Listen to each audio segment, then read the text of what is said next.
Good evening, Patriots. This is Praying Medic, and this is my QAnon broadcast for Saturday, December 28th.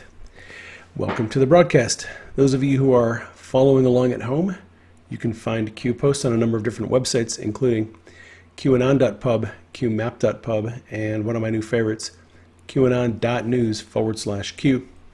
If you have an Android device you'd like to get posts on your phone or tablet, QMap, Q Alerts, and Q Drops are still available. No apps currently available for iOS. My theme for this broadcast is Nancy Pelosi's Gambit. All right, this thread started on December 22nd. I had a lot to do over the Christmas holiday and been busy, hard, working on the first Q book.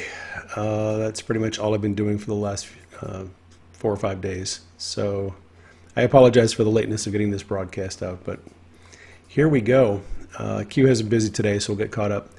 For many months, people have been trying to understand what Nancy Pelosi's endgame was regarding her strange moves related to the impeachment of President Trump.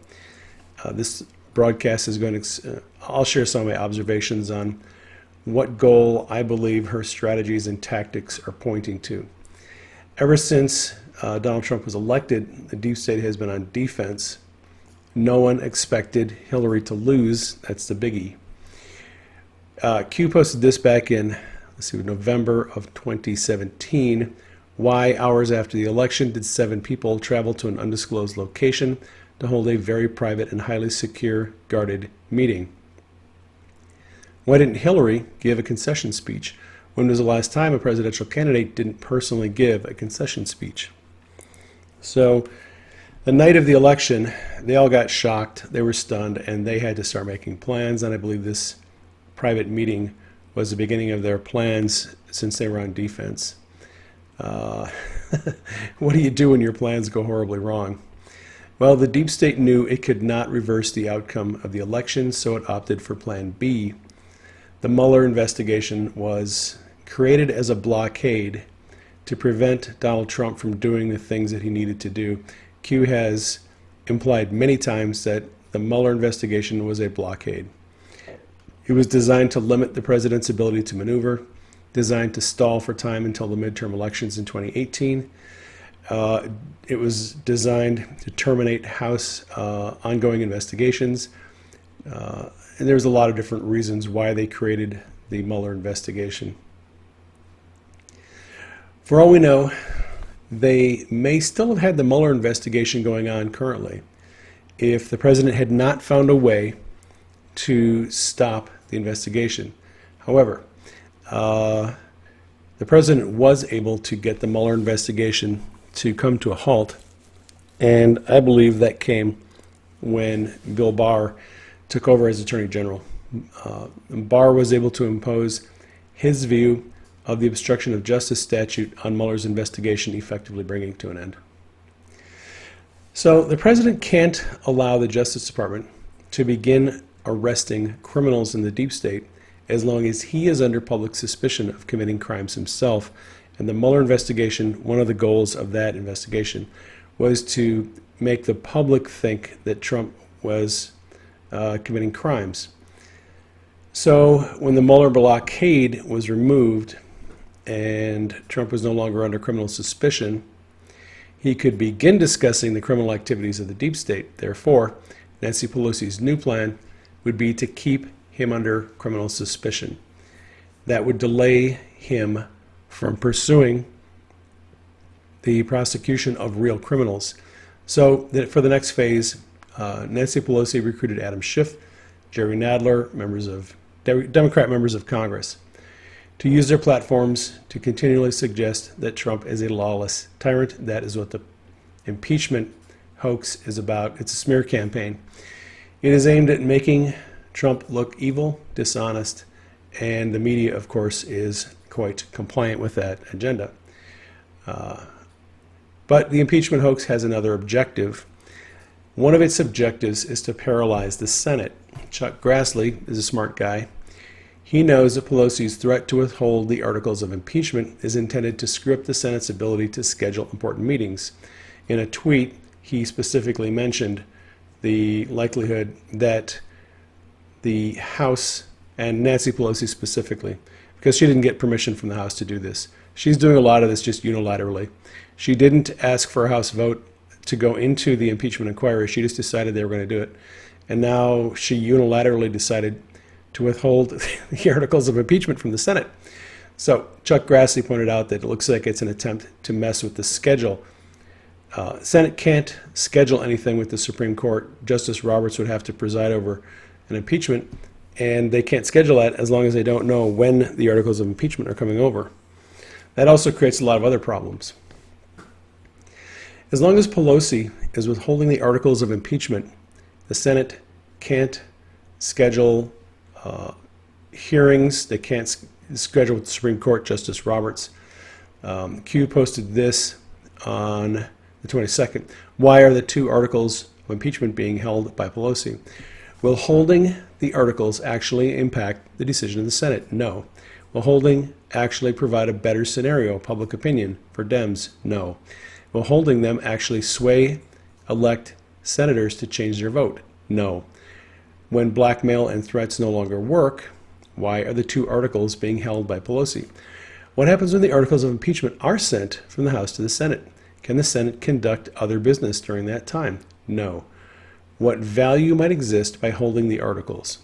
I believe the value is to delay all the business that the Senate needs to do. How long do Senate impeachment trials normally take? It can take months. What statements have been made regarding the timing? Think fast tracking. Mitch McConnell, Senate Majority Leader, has been talking about either immediately dismissing the articles of impeachment after hearing the opening statements or fast tracking it.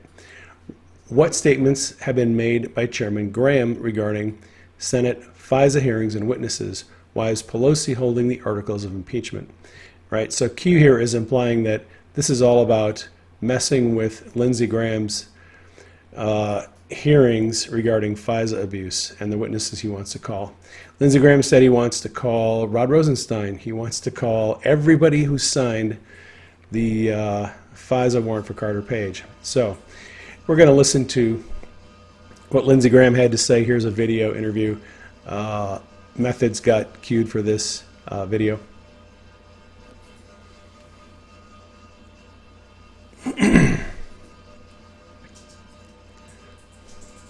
So Q posted a link to that tweet. Why is Pelosi holding the two articles of impeachment? How do you introduce the truth about what happened to the public? That would be through Senate hearings. That would be televised. What value might exist by attempting to block public testimony and hearings? Would educating the public through the Senate prior to Barr, Durham, and Huber release be important? Narratives are created and pushed to prevent the public from discovering the truth, enemy of the people. So the Great Awakening is the awakening, the awareness of the public to the crimes of people in government. And I think what Pelosi is doing by withholding the articles of impeachment, she's trying to delay the Senate hearings through which the public would learn the truth. Most of the broadcast networks did not show the Senate Homeland Security where Horowitz testified before that committee. There's only a very few networks that broadcast that. So as we get further and further into exposure of corruption through Senate hearings, I expect the mainstream media not to broadcast these hearings because they don't want people to know the truth. Woke Society got queued for this post. News broke today.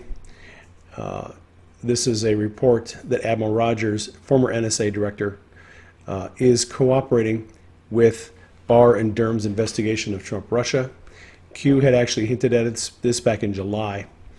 Right, so Woke Society's got queued, and tweet by the president that Q posted a link to. Democrats and Crooked Hillary paid for and provided a fake dossier with phony information gotten from foreign sources, pushed it up to corrupt media and dirty cops, and have now been caught. They spied on my campaign. They tried to cover it up, just like Watergate, but bigger. Q posted a link to those two tweets. Something big is coming. Do people really think this can happen with no consequences? FISA equals the start. Nobody is above the law. Not anymore. In brackets, Q. All right, Q posted a link to a tweet with Representative McCarthy. Let you listen to this. Well, if you pause for one moment and you read this IG report by Horowitz, here's the FBI. They broke into President Trump at the time, candidate Trump's campaign, spied on him, and then they covered it up. It is a modern-day Watergate. And you've got Democrats who aren't willing to even look into that. That is the area that we should be looking at. It's a modern-day coup, the closest this country's ever came to. But the only way you can compare this to is Watergate. They broke into his campaign by bringing people into it. They have been trying to cover it up for the whole time. Now the question rises, just like Watergate. Who knew? When did they know it? And how high did this go up? Q also posted a link to an interview with Ted Cruz and Maria Bartiromo, where Cruz talks about the FISA-gate scandal. Let you listen to this. Let me move on to really what was a blockbuster IG report. Yeah. What struck you most? Well, the Inspector General report is a stunning indictment of the politicization of the Obama Department of Justice and the FBI. The Inspector General report details 17 specific, serious misrepresentations DOJ and the FBI made to the FISA court. By the way, the Inspector General, Michael Horowitz, was appointed by Barack Obama. And I'll give you the most stunning example the Inspector General uncovered. A senior lawyer at the FBI fabricated evidence. And here's what happened. So Carter Page is an outside advisor to the Trump campaign. He also is periodically talking to Russians, including some sketchy Russians. And so the FBI wants to get a wiretap on him. Now, an obvious question if you have someone talking to sketchy Russians is, well, are they working for the CIA? Because that's a very different inference. If someone's working for the CIA, then talking to sketchy Russians isn't that surprising. Well, he's doing his job. The CIA. Right. Yeah. So the FBI sends an email to the CIA. It says, hey, is this guy a source for you? The CIA emails back, and they say, yes, he's a source.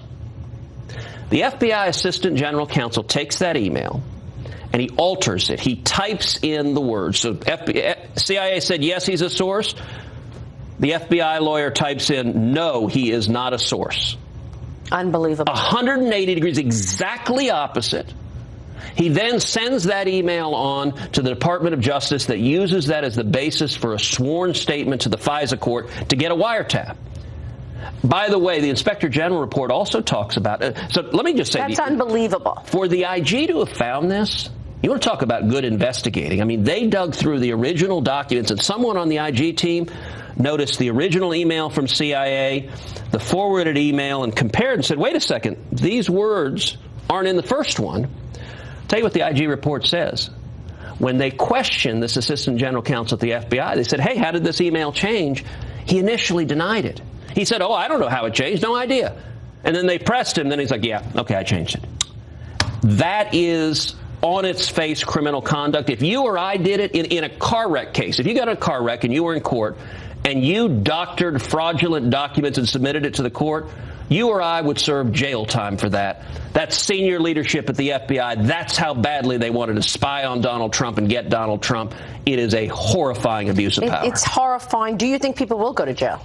Yes, I very much hope so. In this instance, this individual has been referred for criminal prosecution. I was encouraged by the statements that both Attorney General Bill Barr and U.S. Attorney John Durham put out, that they're continuing to investigate, that there's substantially more here. This was spying on the Republican nominee to be president. They sent in multiple confidential human sources wearing wires. All before July 16, when they claimed the FBI counterintelligence investigation began. And, you know, I used to be under George W. Bush. I was an associate deputy attorney general.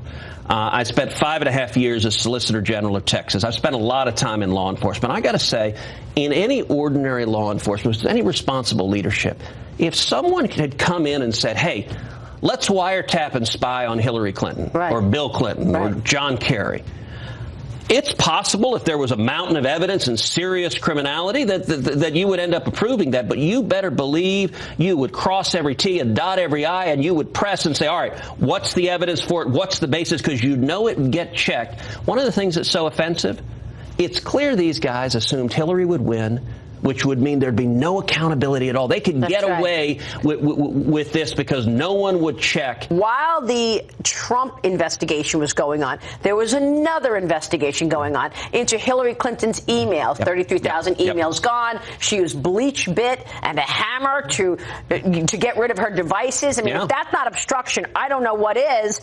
And it was the same person, Peter Strzok, who was running the FBI investigation into Trump and running the investigation into Hillary Clinton. And we haven't heard anything about HRC. One of the worst legacies of the Obama administration is the corruption of law enforcement and the intelligence community. And by the way, the big unanswered question is how high up the chain did this go? We know that the deputy director of the FBI, McCabe, was read in and authorized this. We know the director of the FBI, James Comey, was read in and authorized this. Did the Attorney General, did Loretta Lynch sign off on spying on the Trump campaign in the middle of the election? Did the National Security Advisor at the White House? Did Barack Obama? Did Joe Biden? I got to tell you, in most administrations, if you're launching an investigation on a major political figure like the Republican nominee for president, your opponent, they would be read in. Nobody's asking those questions about whether Barack Obama and Joe Biden personally signed off on spying on and surveilling their political opponents. Not a single Democrat in the House cares about the answer to any of this. It's beyond crickets. You cannot ask about abuse of power or investigation. That's wrong. And yet here we are with the impeachment of Donald Trump. Senator, it's good to see you. It's always a pleasure. Thank you so much. Senator Ted Cruz, we will be right back. Q posted a meme. Haven't you figured out yet? It's not about Trump's corruption. It's about making sure you don't find out about their corruption. And that is what this is all about. They do not want the public to know about their own corruption.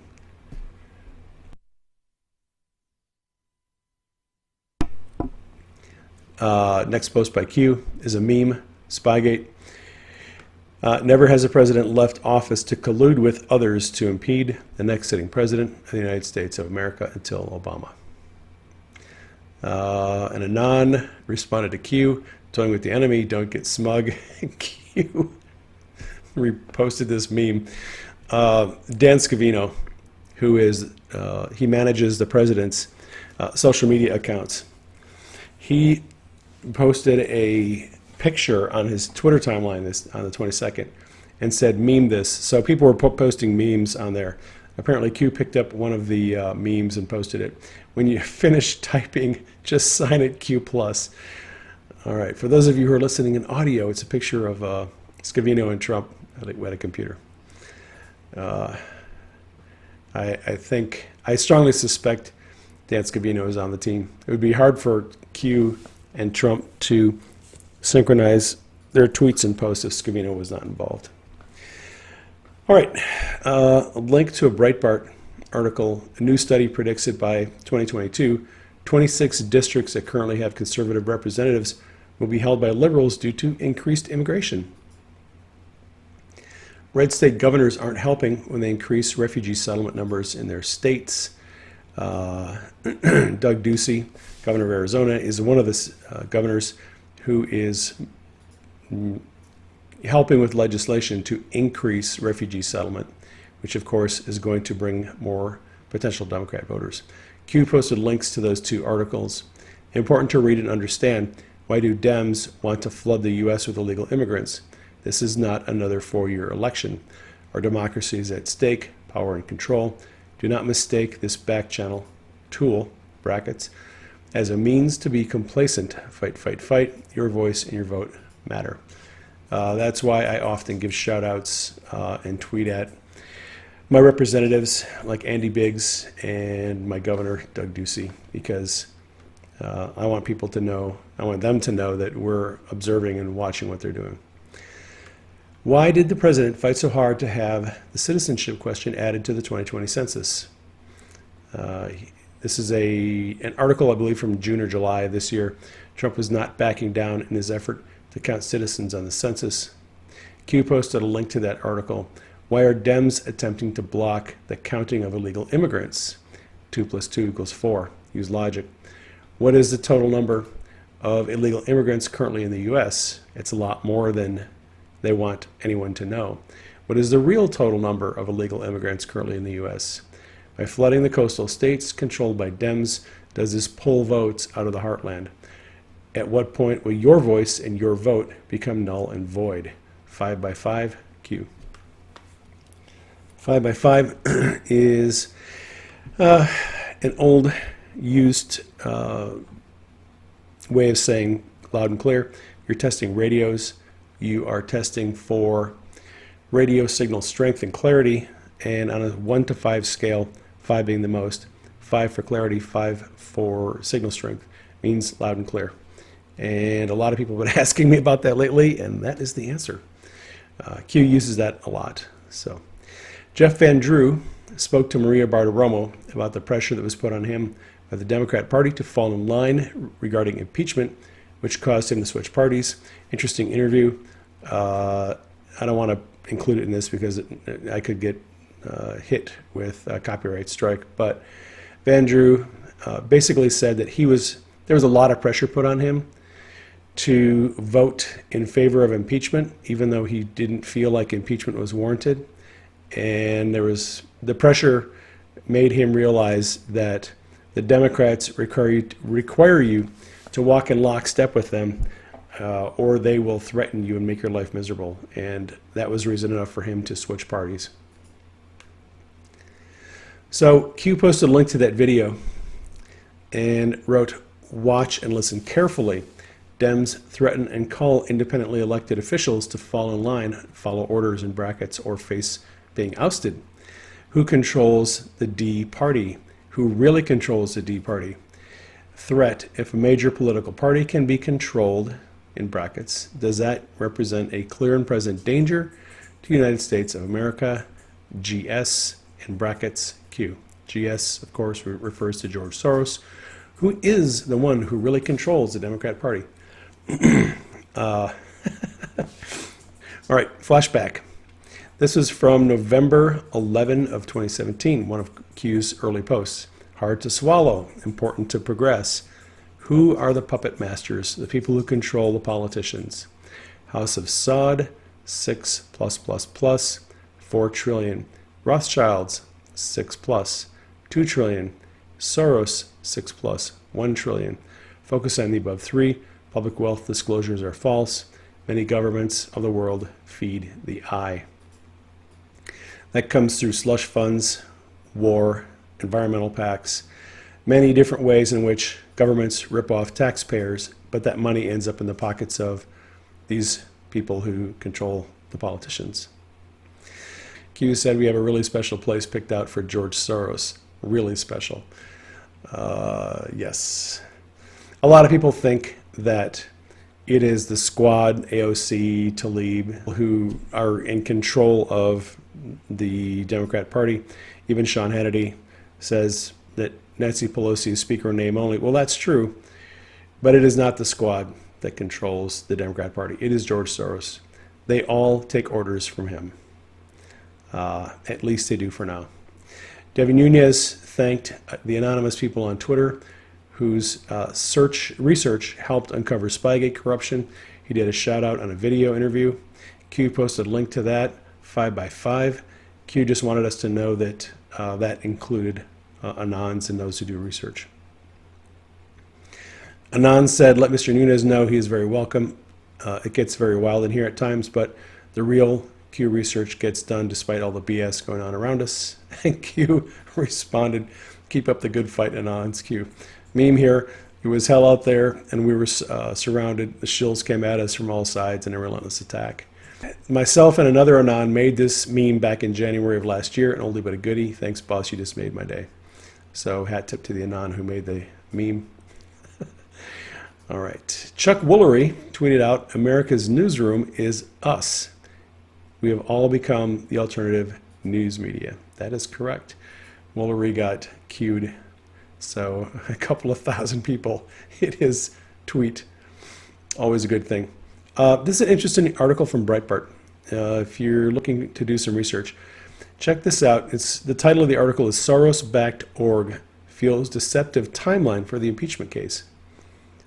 Turns out that a lot of the information that's coming out through the whistleblower, the so-called whistleblower, a lot of this information actually came through organizations that are backed by George Soros. George Soros is heavily involved in Ukraine. That he funds different organizations, including the Atlantic Council. The Atlantic Council is going to be wrapped up in all this Ukraine corruption. And it is interesting to me that a lot of Democrat politicians, Mitt Romney, Nancy Pelosi, Joe Biden, all either their families or they are involved in dealings in Ukraine, and a lot of this corruption is being exposed. And it's all going to tie back to George Soros. All right. Michael Cowdery had a tweet here. Obama gave Pearson Publishing a government contract worth $350 million for their work to create the Common Core text for his administration's education initiative. And then a subsidiary of that same publisher, actually that's Penguin, gave Obama roughly $65 million for his book deal after he left office. And we're going to talk a little bit about that. So Q posted a link to that tweet. U.S. taxpayer money goes to the federal government. Federal government, through people like the President Barack Obama, Hussein in brackets, it goes to Pearson Publishing. Pearson Publishing then returns the favor, gives money back to people like Obama. What about Biden? Follow the money, corruption, Q. And Q reposted a drop earlier that said, imagine what would happen if by law every U.S. congressman, congresswoman, U.S. senator, president, etc. was by U.S. law audited every 1 to 2 years by an independent agency. Imagine what would happen if those audits extended to all family members of such elected officials. Yeah, so what would happen if all elected officials were audited every 1 to 2 years and their family members to see if there's any kickbacks or bribery or money laundering going on? Would Dems continue to push for foreign aid to other countries instead of spending money in the homeland? Of course they wouldn't. Because the reason we spend all this money in foreign aid is that that money ends up getting funneled back into the pockets of the politicians who approved it. It's kind of how it works. All right. This right after Q posted a link to this tweet, this Anon HYVE posted resignation. Pearson's Publishing's CEO is retiring, and the company is going to sell the remaining shares of Penguin Random House Publishing. That's the subsidiary company that gave Barack Obama the $65 million book deal. So the CEO resigns after months of Q putting Pearson in the spotlight for the book deal that they did. Their CEO is gone. Nothing to see here. All right, Q posted a link to that. Do you believe in coincidences? All right, in 2017, Flatiron Books signed a 2-book deal with Joe and Jill Biden. Flatiron Books is an interesting company. They're actually owned by Macmillan Publishing. They have done book deals with Oprah Winfrey. Oh, James Comey's A Higher Loyalty was published with them, and so was Melinda Gates' book, The Moment of Lift. So Flatiron was Books is owned by Macmillan. Interestingly, Macmillan was briefly owned by Pearson Publishing in 1998. They were then sold to Holdspring in 2001. Macmillan admitted to guilt in a fraudulent scheme involving bribery to procure a contract for an education project in southern Sudan. That was in 2010. And they were sanctioned for six years, basically. All right, moving along. And Anon wondered when the media will ask POTUS about Q. It's a post of a photo taken from Marine One as president. And Anon asked, when will they ask the question? There was some speculation that this photo was an original photo. Actually, it was posted by Dan Scavino in February of last year.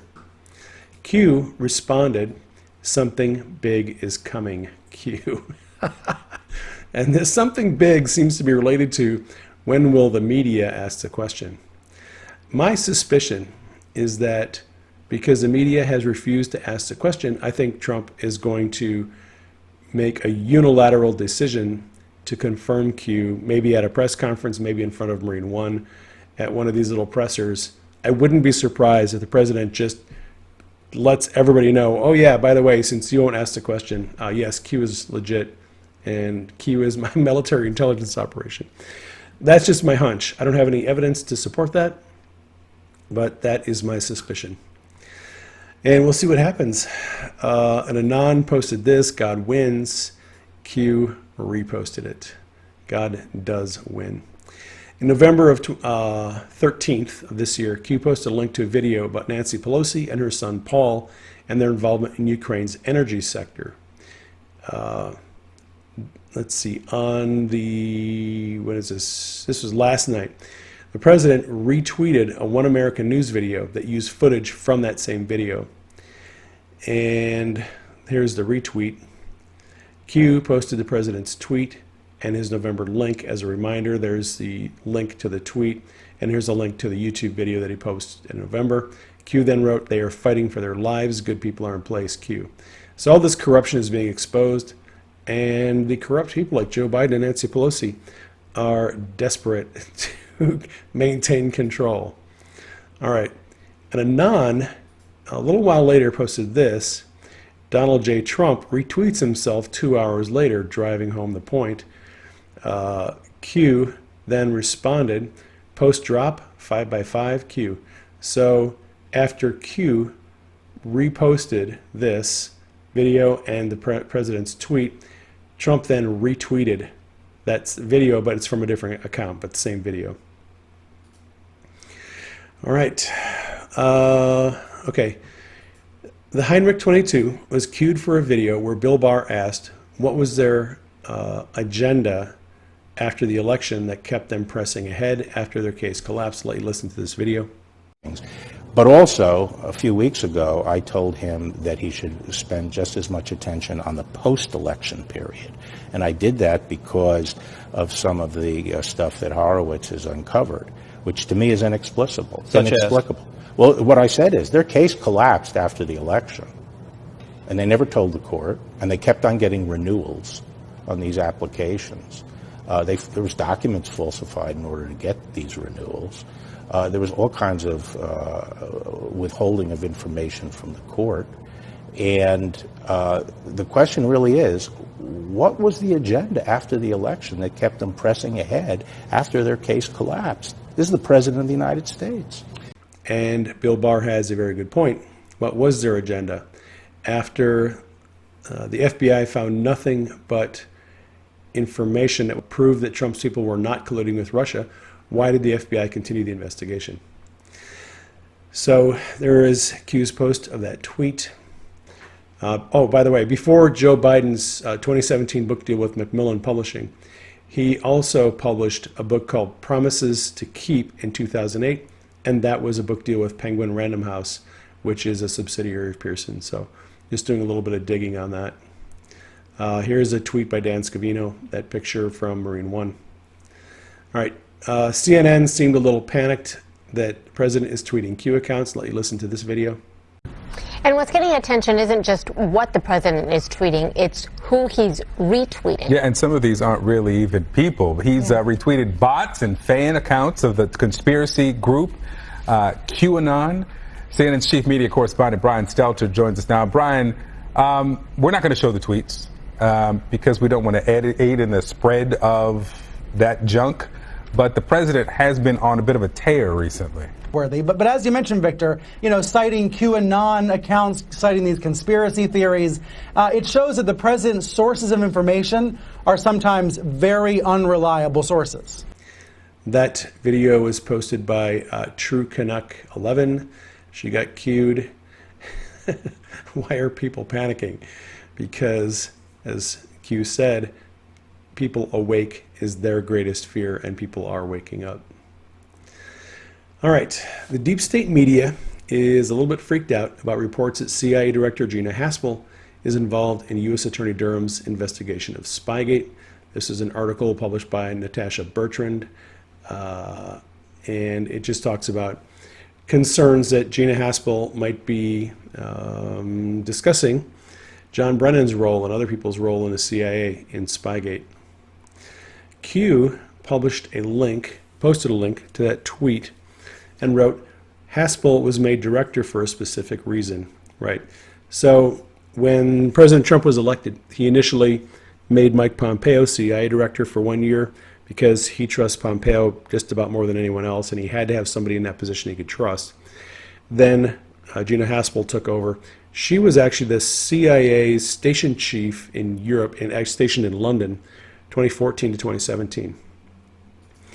Reasonably sure that they put her in that position because they trust her. So Q wrote, was Brennan tapped directly for support? This, I believe, is Spygate. Brennan class sec division spy T, right? So Brennan ordered a classified operation to spy on the Trump campaign. If the CIA was running a black op to spy on Trump in the UK, would Haspel, station chief in London, be informed and instructed? Of course she would.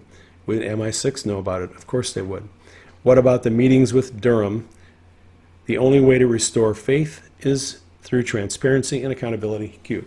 So, yeah, the meetings with Durham and Barr in the UK, I believe, are all about them finding out what MI6 knew about Spygate, what the CIA's involvement was. Q reposted an all drop that was information on Gina Haspel, her history. Also, White House visitor logs where Obama, Brennan, Clapper, and Comey were all meeting regarding FISA surveillance. And I think a lot of that's going to be declassified, and we'll find out. So Q also posted a copy of Haspel's job summary, confirming that she was a CIA station chief in Europe, stationed in London, 2014 to 2017, geolocation, 2015-2017, London.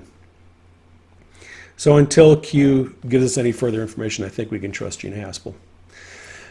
Former NSA employee Bill Binney has pointed out that evidence of the file transfer from the Democratic National Committee server refutes the idea that there was a Russian hack of the server. This is something that Q is bringing up today. Just to be absolutely clear with our audience, what you're saying is not just that the president didn't collude with Russia. You're calling into question the core allegation, which is that Russia is responsible for hacking in to the DNC's servers. Why would you call that into question, since every smart person in Washington knows that happened? Well, okay, I give up. No. First of all, when this first came out last year, about a year ago, I started opposing that simply because of the way the intelligence community was talking, and knowing that the NSA, for example, has all the fiber optic taps across the United States and even around the world, plus trace route programs embedded in hundreds of places all over the network. So I knew they would know if packets were being passed around the U.S. or outside the U.S. or anywhere in the world, they could trace them and see who got them. I mean, they did that several years ago with the Chinese hack that came in that said it came from that building, I think, in Shanghai. Well, they could do the same thing with virtually any hack. So right away, I began to question that assertion that they were hacking into the DNC. Then we had a fellow who basically had access. It seems to me he had to have access to the network log of the DNC server, which means that any transactions going into and out of the DNC network log get registered or logged inside that log, and it goes into a list of what packets come in from what IPs and so on, and going back and forth. Right. So that to me said that from there he listed out the data, the raw data from the transactions in the log, which meant the time the transmission started, the time it ended, the amounts of data that passed, and any other identifying IPs are buried in those packets that were passed too, if the NSA would ever give them to you. But I think this is probably one of the reasons the DNC didn't let the FBI look at it, because it would show that at the rate. See, it was taken out at the rate of 1,976 megabytes, or it was taking out and you make the point that it was moved too fast. Right, so it couldn't have gone out over the internet. It had to have been taken directly in person from the computer, downloaded onto some sort of mobile storage device. So given that the NSA clearly doesn't have the evidence it would have if it happened, and that it couldn't have been hacked over the internet, then Why is everyone in government still pretending that's what happened? That's the confusing part to me. Well, I guess it appears that many people are emotionally tied to this agenda to tie the Russians with President Trump and the Trump administration. One way or the other, they want to do it. So it's hard for them to give up that argument. I mean, it's like they're emotionally stuck with it. So, I mean, we in VIPs try to look at things just straightforward. What are the facts? Find the exact facts in the case, and then make a decision from that, not from other agendas driving us or anything that's motivating us to do or say things that we can't substantiate with facts. So, and that's the problem. You see, everything that's come out about this issue hasn't been backed up by facts at all. The only facts we've been able to get I've noticed that. So let me just ask you one last quote. Yeah. Right, they're generalizations, and you're supposed to accept them and then be quiet and just sort of obediently nod, and of course the intel community says that it must be true. As someone who worked in that community for your entire adult life, are you struck by how all of a sudden people who know nothing about how it works are demanding that everyone else accept these assumptions that have no factual basis? Yeah. Well, it's kind of hard to believe, but I guess they're applying the old sophistic rule from ancient Greece. You know, when they would say simply repeat the argument over and over again from many different directions by many different people, and eventually it gets believed. That's the exact philosophy that Adolf Hitler had. If you're going to tell a lie, tell it often until it gets believed. Make it a big one too. This idea about the Russia hacking the server has been pushed by the media for 3 years. Binney points out that if there was a hack, the NSA would know about it because they have an ability to trace break-in routes and foreign intercepts. So Q posted this regarding the DNC servers and CrowdStrike. Did Russia break into the DNC servers? Why did the FBI accept indirect evidence regarding the DNC servers, regarding the hack and the break-in that was reported by CrowdStrike, a Ukrainian company? The man who founded CrowdStrike is a Ukrainian. Why didn't the FBI directly investigate DNC servers? In hand in brackets. The FBI did not ever interrogate the DNC servers. They took CrowdStrike's word for the report. Download speed, internal data, DL versus remote. 1 in brackets. So Q is pointing out, what do we know about the download speed of this so-called hack? Well, Binney pointed out that they know from records that the download speed was too fast to be done from a computer. It had to be done by a direct drive that was directly connected to the system. Link to a Real Clear Politics article with a video where Julian Assange confirmed to Sean Hannity that their source was not the Russian government and not a state actor. Can you say to the American people unequivocally that you did not get this information about the DNC, John Podesta's emails? Can you tell the American people 1,000% you did not get it from Russia or anybody associated with Russia?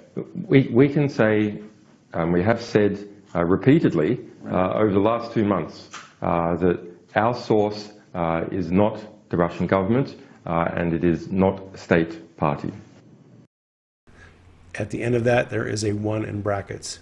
Q asked, how does one provide content to WikiLeaks? Is it computer to computer or is it person to person? 1 in brackets. Personal comms, in brackets, secured prior to release. 1 in brackets. The sources, feeder, 1 in brackets. Recipient, 1 in brackets. Interning for the DNC can be deadly. That's a reference to Seth Rich, who was the intern who we believe leaked the information to WikiLeaks. Does CrowdStrike possess government capability to track break-in routes? Does CrowdStrike possess government capability regarding foreign intercepts? No, but the NSA does.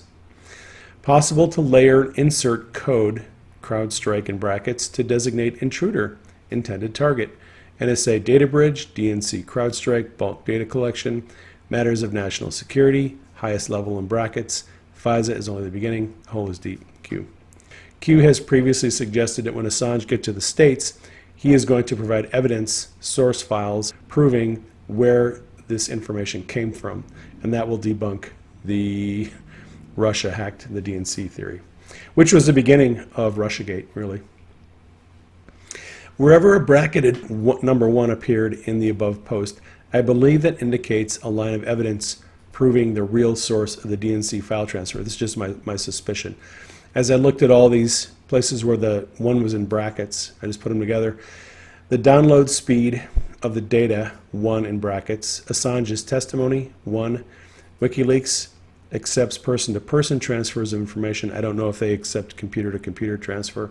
Personal comms secured prior to release. Source files will prove who the sender and recipients were. All right, and Anon posted this little meme with James Comey standing in the forest. Oh lordy, and a treason bomb is incoming. Future will prove past. And Q responded with a meme of Comey and Andrew McCabe in prison with their little books. And yes, the traitors are going to be in prison soon enough. Interesting to note, in that meme there, the treason meme with Comey in the woods, that was an old post from Q, bigger slam dunk charges coming, public understanding of events just around the corner. So that was Q's hint that don't worry about Comey not being charged for leaking his memos. He's got bigger problems coming. And the information is going to be coming out. Lindsey Graham's hearings, I think, are going to be very insightful. And Anon posted a quote from an article explaining why the DNC hack theory doesn't hold up under scrutiny. And there's a link to an article there. And just read this. The first decisive findings made public in the paper dated July 9 concerned the volume of the supposedly hacked material and what is called the transfer rate, which is the time that a remote hack would require. The metadata established several facts in this regard with granular precision. On the evening of July 5th, 2016, 1,976 megabytes of data were downloaded from the DNC server. That operation took 87 seconds. This yields a transfer rate of 22.7 megabytes per second. These statistics are matters of record and essential to disproving the hack theory. No internet service provider, such as a hacker, would have had access to use in mid-2016 was capable of downloading data at that speed. Compounding this contradiction, Guccifer claimed to have run his hack from Romania, which, for numerous reasons, technically called delivery overheads, would slow down the speed of a hack even further from the maximum achievable speeds. There's a link to an article there. So, USA Book Club was queued for a tweet, and it is about Joe Biden and Hunter Biden. It is that Joe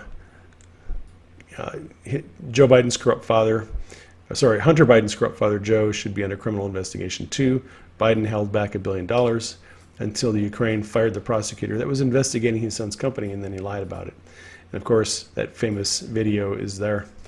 One American News has about a 4-minute video on this. I'm not going to include it in here because I don't want to get a copyright strike, but it's worth checking out. The summary of it is, there is a suit in Arkansas where Hunter Biden is being basically sued for child support. His attorneys are saying that he doesn't have any money.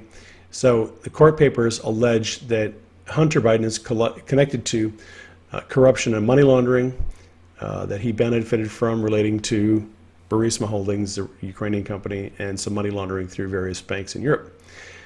One American News, if you go on their YouTube channel, they've got these videos up that talk in great detail about these issues, especially the 3-part video series that they did. I think they posted a couple weeks ago. If you want to know what was going on in Ukraine with the Bidens, One American News has been on top of this, and they're a good source of information. All right, Q posted a response to that tweet. Easy to understand? Let me get this straight. Biden blackmailed Ukraine with $1 billion in tax dollars to drop an investigation into his son. And Democrats want to impeach the president simply for asking if it was true. Well, yes, that is basically what happened. All right. The trend on Twitter today is 2019 in 5 words. My trend is the Great Awakening has begun. That is all for this broadcast. If you ever need more information on my videos or articles, you can check out my website, prayingmedic.com. You can also check out my other website, which is the website for our ministry, prayingmedic.org. We have articles and videos on there on hearing God's voice and healing and the supernatural. Thank you for sharing this video on social media. If you've enjoyed this video, you might want to subscribe to my account. Keep the president in prayer. Keep Q and the team in prayer. Keep Denise and I in prayer. And we will catch you next year.